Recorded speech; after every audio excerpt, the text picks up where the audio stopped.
we've had the opportunity here at the Jamonville seminar to hear regular updates from Jonathan, his important work here at Fort Ligonier, and also at other sites in Pennsylvania pertaining to the French and Indian War. So I'm very much looking forward to his update here for us on his ongoing work looking at the story of George Washington and the friendly fire incident that occurs in this area in November of 1758. So let's give a warm Ligonier welcome to Jonathan Ferguson.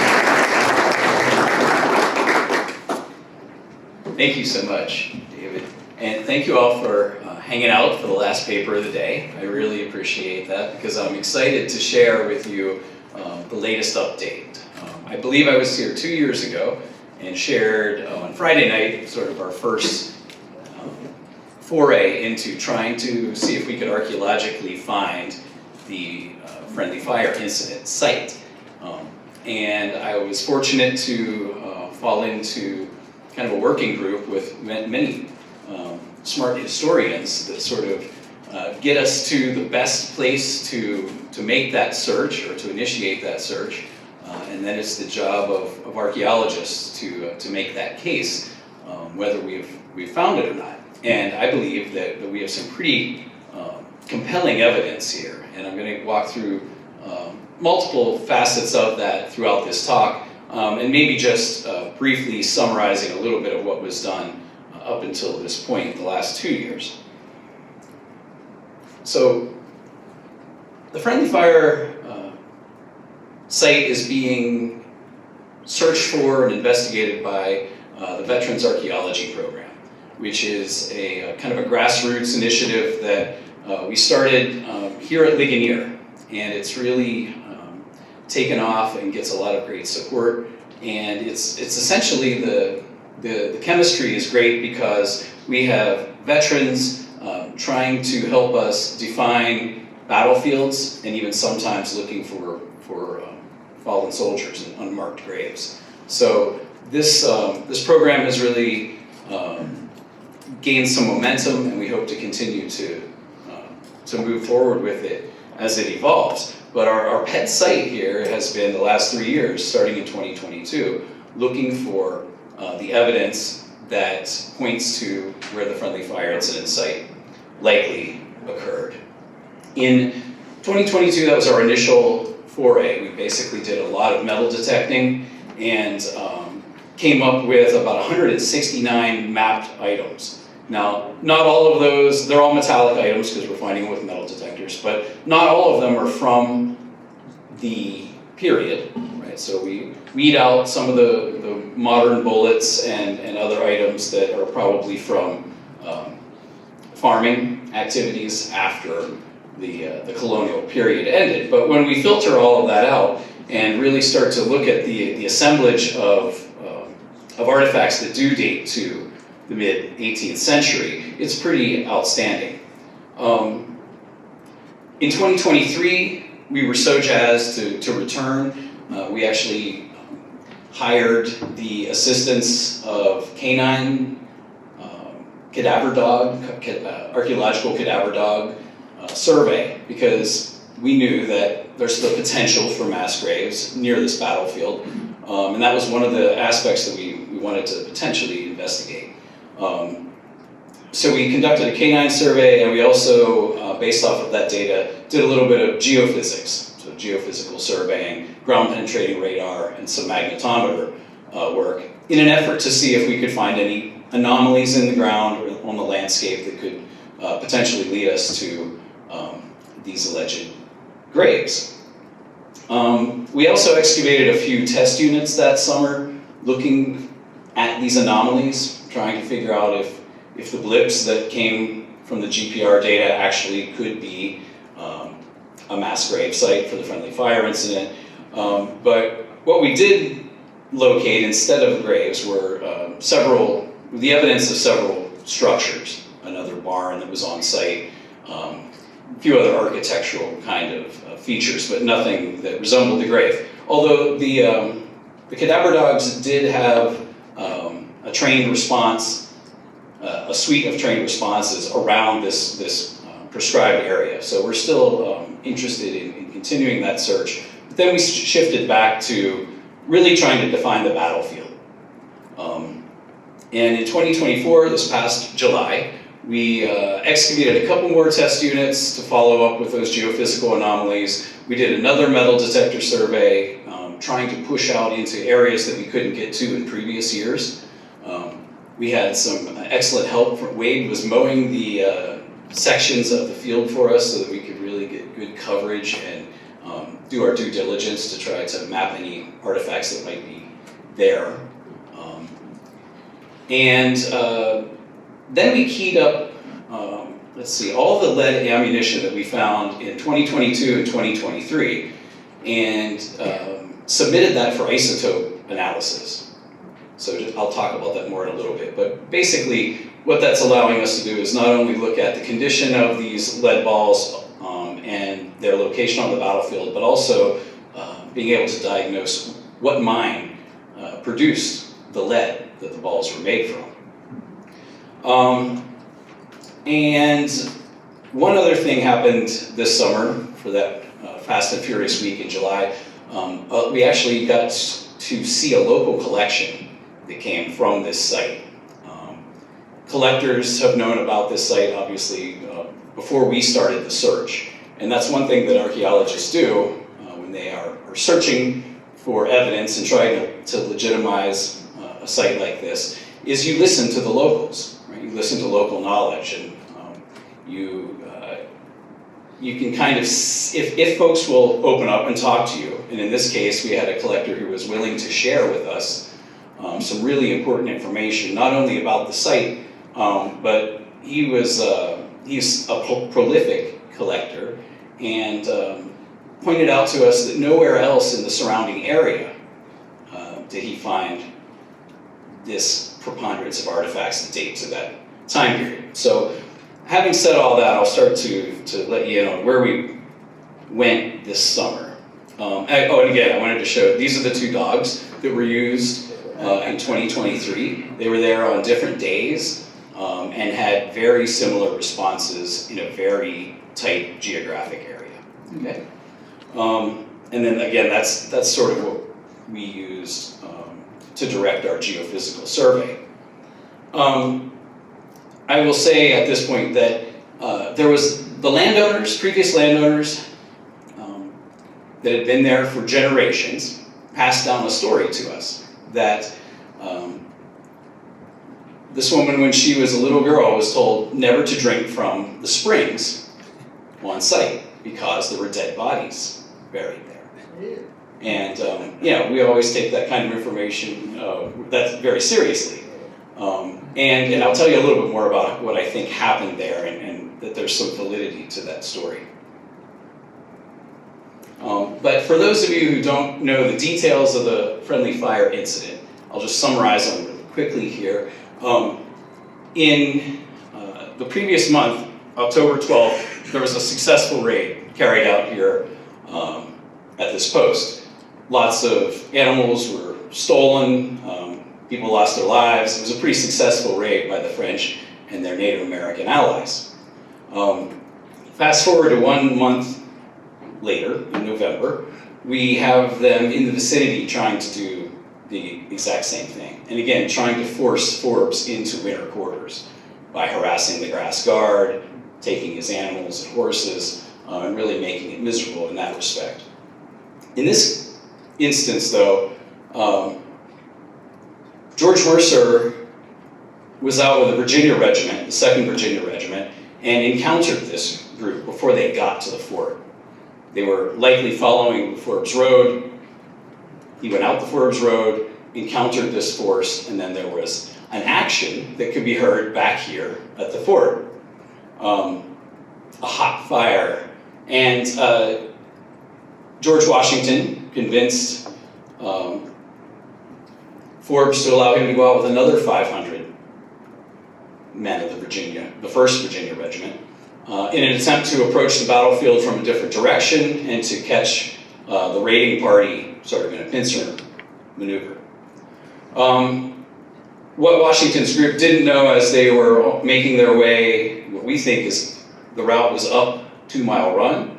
As they're making their way to the battlefield, Mercer had already pushed the enemy out of position, took those prisoners with very important intelligence to report about the condition of Fort Duquesne.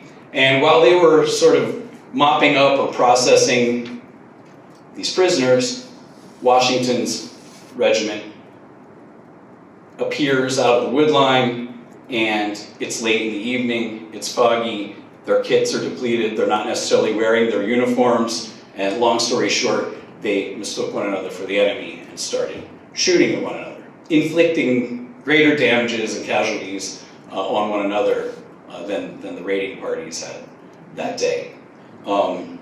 Supposedly Colonel Washington at that point, stopped this incident before it continued any further. But it becomes pretty cloudy when you look at the historic written record and the accounts of this incident. It becomes a little bit murky to work your way through, because archaeologists read history looking for anything that's going to translate to material evidence, right, or something that I can detect in the archaeological record. The first account that we have is from George Washington himself when he gets back to the fort here.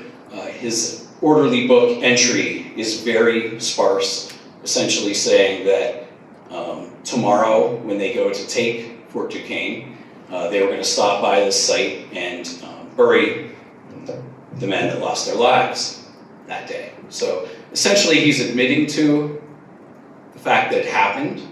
And he's also saying on the way to Fort Duquesne, so they're going to go on the Forbes Road, we're going to stop by there on the way. So that gives us a direction for this action.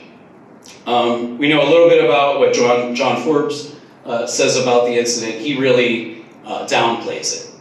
You know, the fact that they had casualties inflicted on them by themselves, but he does kind of emphasize the intelligence, obviously. That was the biggest part that he wanted to convey to Abercrombie. The third mention of this incident is by then President George Washington to his biographer, David Humphreys. And in this case, this is the one you can see out in the remarks out in the gallery. And this one gives a little bit, there's some conflicting details that I think Washington would have remembered that he wasn't the initial attacker, that he was actually the second group that was coming to relieve Mercer. So the Gazette got it wrong. Some of the accounts seem to be a little bit confused, but then when Washington recollects this point, he says that Mercer was out there. We were taking our group to sort of help that situation. And then Captain Thomas Walker Bullitt's account surfaces from a memoir published by William Marshall Bullitt that suggested that Washington wasn't really all that with it that day in the field, and that it might have been his fault, right, that this actually occurred, that the friendly fire incident occurred. We have Sergeant Lindenmuth's account, which is kind of foggy, but also states some of the details that we know to support this incident on this day. And then we have Pierre Pouchot, in his book that's been translated from French, but he's talking about the incident, I believe, 1 month prior. I think he's talking about the October 12th incident in his memoir here, but he points out something that I think is pretty important to defining the site archaeologically. Here you can see, he says, the French took 100 scalps and 7 prisoners. They pursued the enemy into their entrenchments when they fired cannon upon them. These events may appear extraordinary, but we may believe them possible if we consider that the English never went out but with trembling, and that when attacked, they could form no judgment of the number of their enemy, as later were always dispersed and hidden behind trees. The English, on the contrary, did not dare to scatter in an unknown country and kept together in a body where they were exposed to fire of with men who aimed very steadily.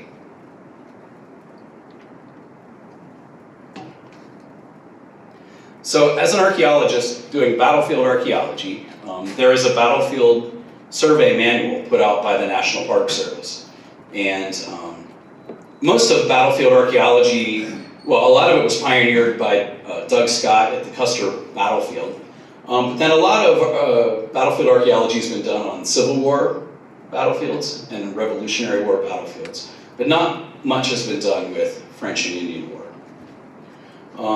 The manual defines the core area of a battlefield. The core area of a battlefield is the area of direct combat, often described as hallowed ground. It includes those places where the opposing forces engaged and incurred casualties. And that's what we're trying to define. If there's no historic documents that give us an exact location with a map, battlefield archaeology is equipped to use all the clues that are available to us and then go out and see what kind of direct evidence can be found and then see if it fits the narrative. So with respect to the order of battle here this day,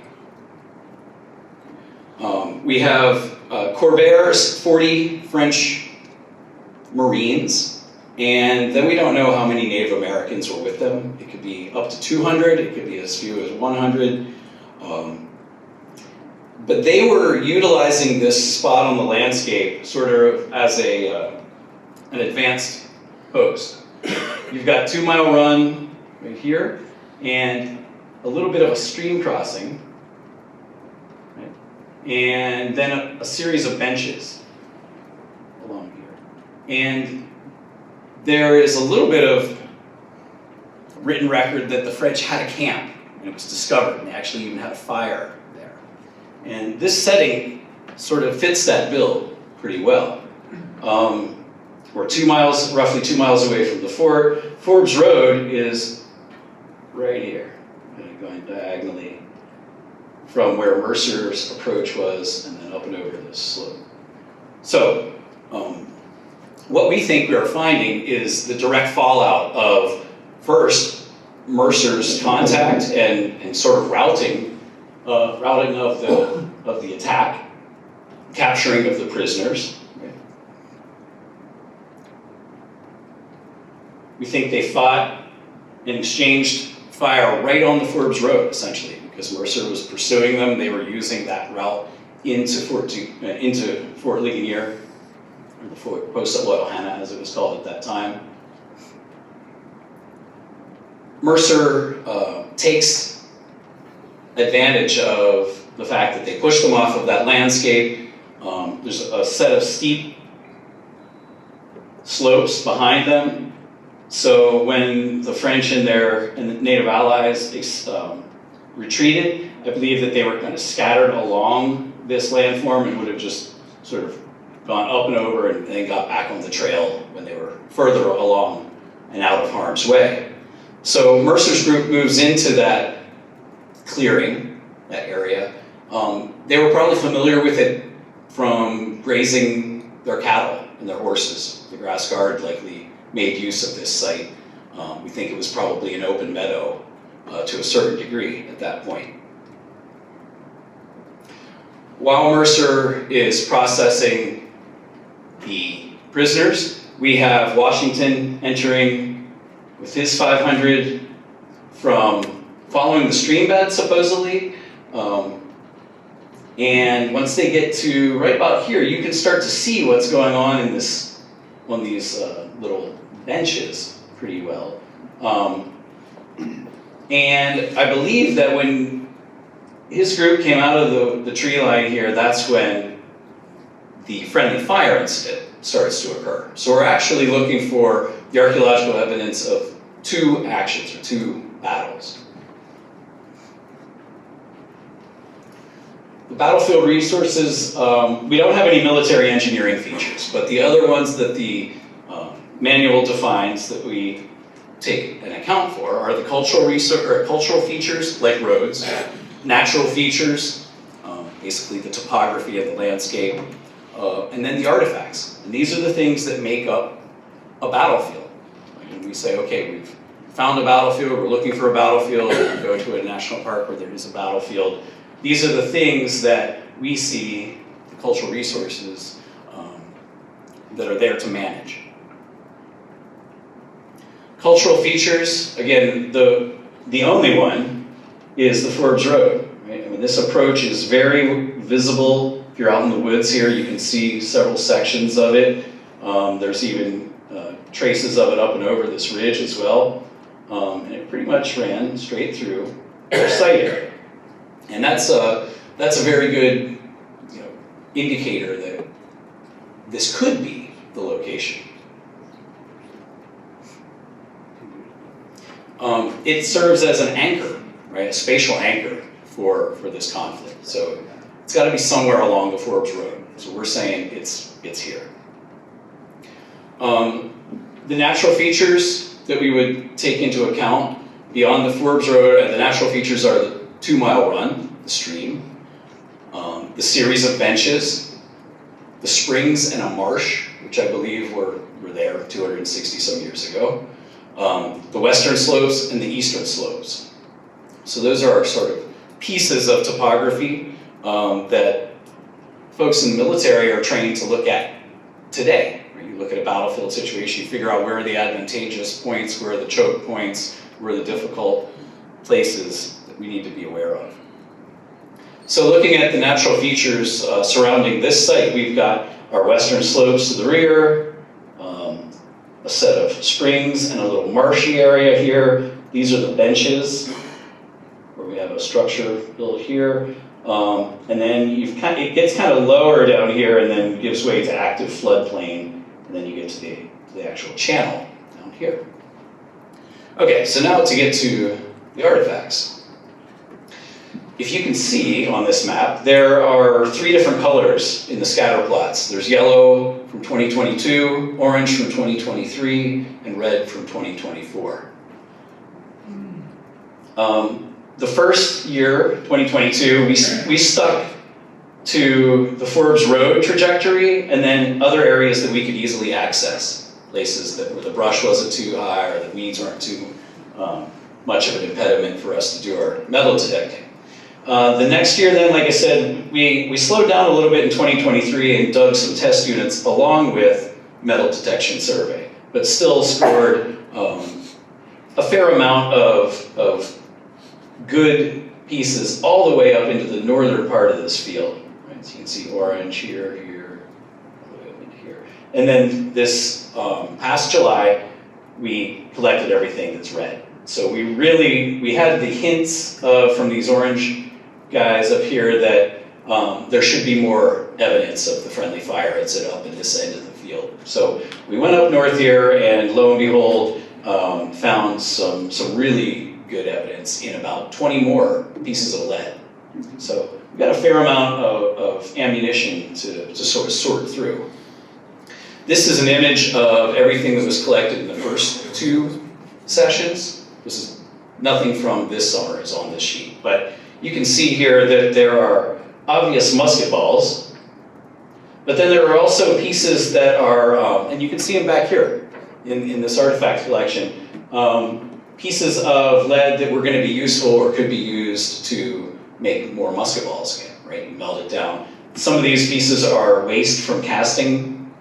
This is a sprue strip here, right? So you would collect that after you trim your ammunition pieces off, then you still have this piece of valuable raw material, right? So you keep that until you get it all together and melt it down again to cast balls again. So the things that archaeologists look for in a situation like this is the most important thing are balls, either shot and deformed from hitting things or dropped balls, right? That's the stuff of mapping a battlefield.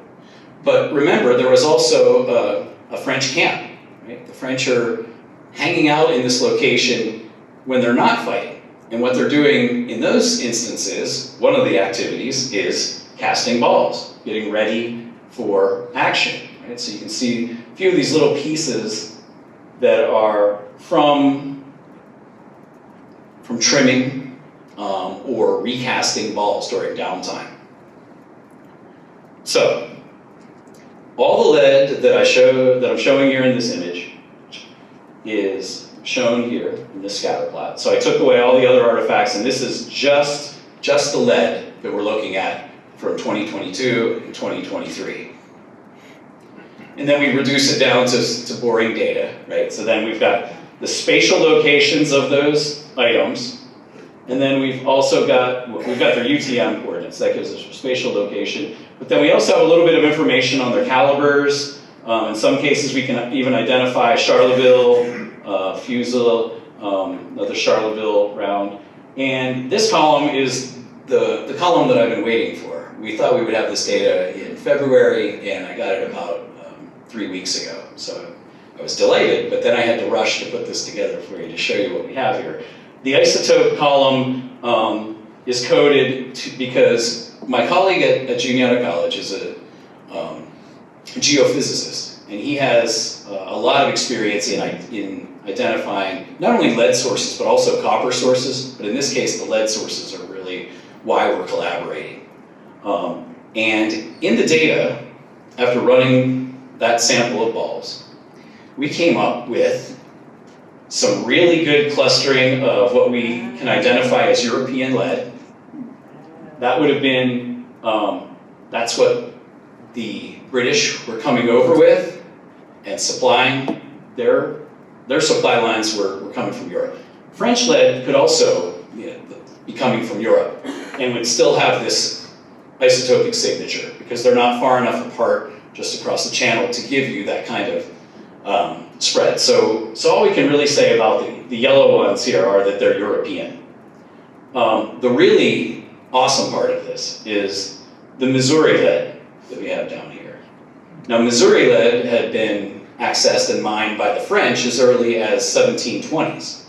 Right? So a lot of the lead that they are mining, utilizing, and putting into the hands of their Native American allies is from Missouri and has a completely different isotopic signature. These guys in here, this is from blending leads together. This is from blending Missouri lead with European lead in varying proportions and getting a ball that's going to fall out of those clusters, right? And I'm told, and we still need to do a little bit more work, these 3 or 4 at the very top here could potentially be a Canadian source of lead. So then you would have another French source. The geochemists are still trying to track that down. So we said, to keep this cleaner and simpler at this point, we can definitely say that we have Missouri lead and we have European lead. And that should be able to, we should be able to glean some information from that. So here is how this shakes down. The red is all the European stuff. And you see a cluster up here, plus a little bit down here, and then along the road. And the magenta colored, that's the Missouri stuff. And you can see that it's kind of scattered all around on the hills, away from the road. And then you'll see some blue, which are the mixes, right? So you might have a spent round that's a mix, or you might have, most of these are sprue and waste pieces. And they are the mixed pieces that, again, we're assuming are being utilized and cast by the French and the rest of the raiding party. Now, to isolate these, this is what I was doing last week, pulling these apart, right? So these are the Missouri pieces, the magenta, right? So it was tiny little fragment up on the hill slope. Lots of pancaked small rounds, which would make sense too, because the native participants would have had trade guns, probably have smaller caliber ammunition. You can also see this sprue piece, really nice sprue piece, kind of along the Forbes Road, but also down here in this area where you might just be sort of hanging out and camping, or preparing for a raid a couple miles away. All right, let me show you.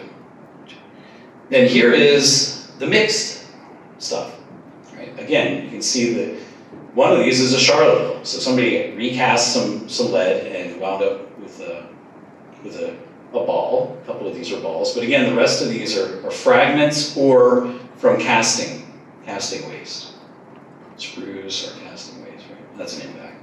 But looking at where these are, you can see how they're kind of dispersed, again, on the landscape. And if people are just utilizing this, there's nothing else here except for the forage road cuts through it in 1758. So there's really no reason to be off the beaten path if you're just using this for travel. Okay. And then here's the European samples. They are, like I said, glommed up on the road here a lot, but also up here in the north and down here a little bit too. And what I'm seeing here is some directionality to these two different battles. I'll explain that in a second.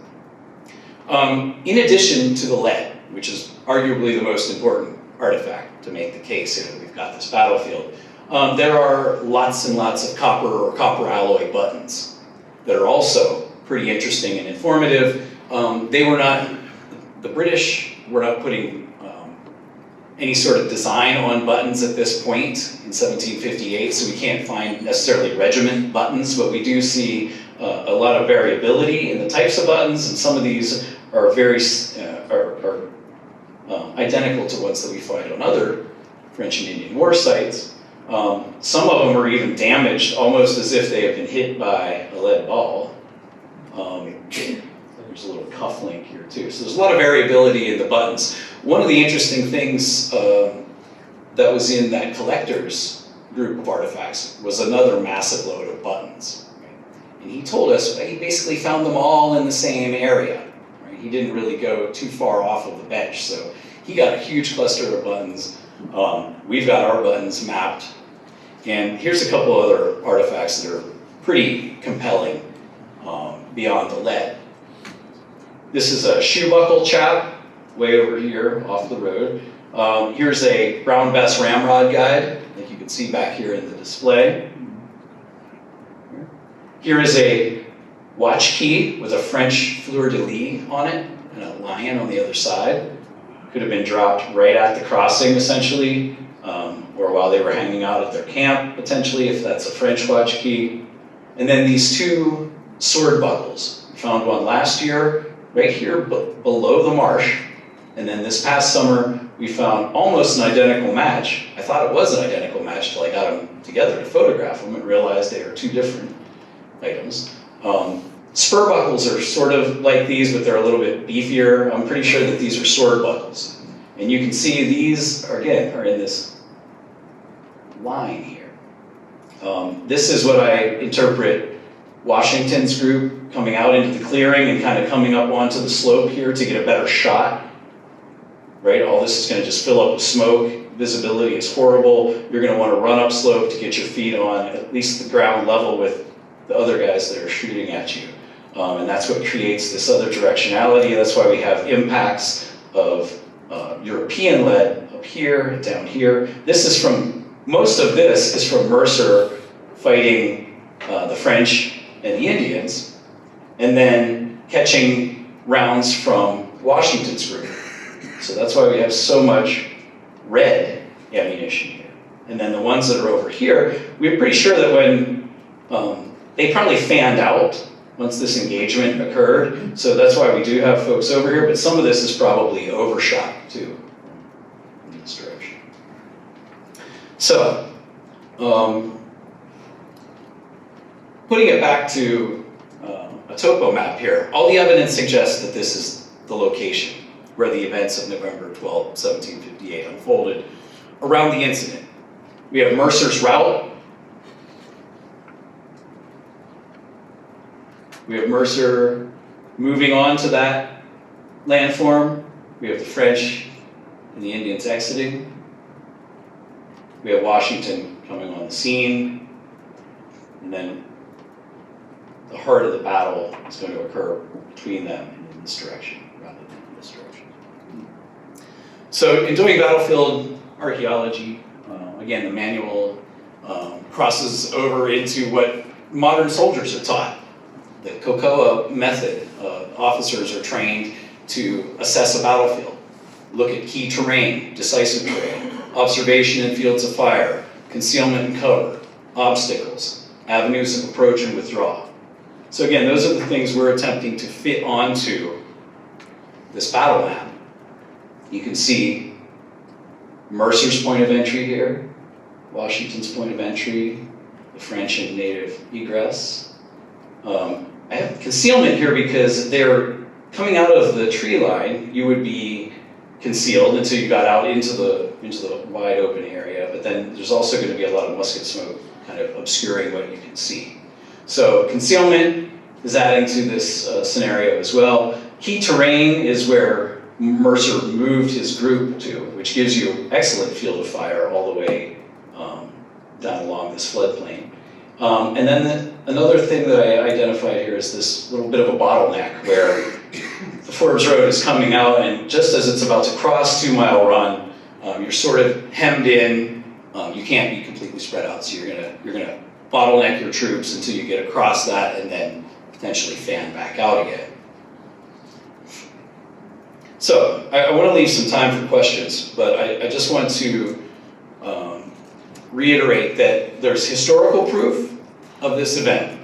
We've got primary documents, we've got recollections, and we've even got the oral tradition, like of the landowners being told not to drink from the streams. So all these things sort of supporting the idea that we have indeed found the location of this engagement. The archaeological proof lies in just the 18th century artifacts in and of themselves. They're of the right time period, but then their spatial distribution that I just outlined for you is pretty compelling. On top of that, the isotope signatures, that could not have worked out much better for us as far as getting numbers and seeing that kind of separation. We would like to take the handful, the other 20 that we haven't tested yet, and actually put them on there. But it's not gonna, I don't think it's gonna change my feeling about this. It's just gonna add more evidence to the fact. Canine responses, the fact that these dogs even had a response on site is significant.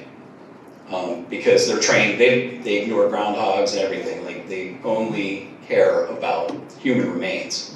So the canine responses are important, and I think that the reason the canine responses were sort of scattered was because of that oral tradition of, hey, there's bodies buried on site here above the springs. Remember, I told you there was a bank barn constructed, which is no longer there. It's all subsurface features now. But I believe that when that bank barn was constructed above the marsh, they clipped this mass grave or graves from the friendly fire incident. And then, effectively dispersed the scent and the things that the dogs are picking up on in a fanned out kind of downward, downslope trajectory. And then the final piece that seals it for me is the fact that we had our collector come and testify that there's no other place in the surrounding valleys that you go to find good loot like this, right? This is the only place. And given what we've mapped, given what he put out on a table and is allowing us to document and look at, we don't know what else this could be, right? We've got a lot of smart folks in here and historians, and that's kind of where we are at this point. So we're asking, is this the friendly fire site? 8 ball says yes. Signs point to yes, as far as I'm concerned, but I would love to flesh this out more if anybody else has anything to offer. Nick.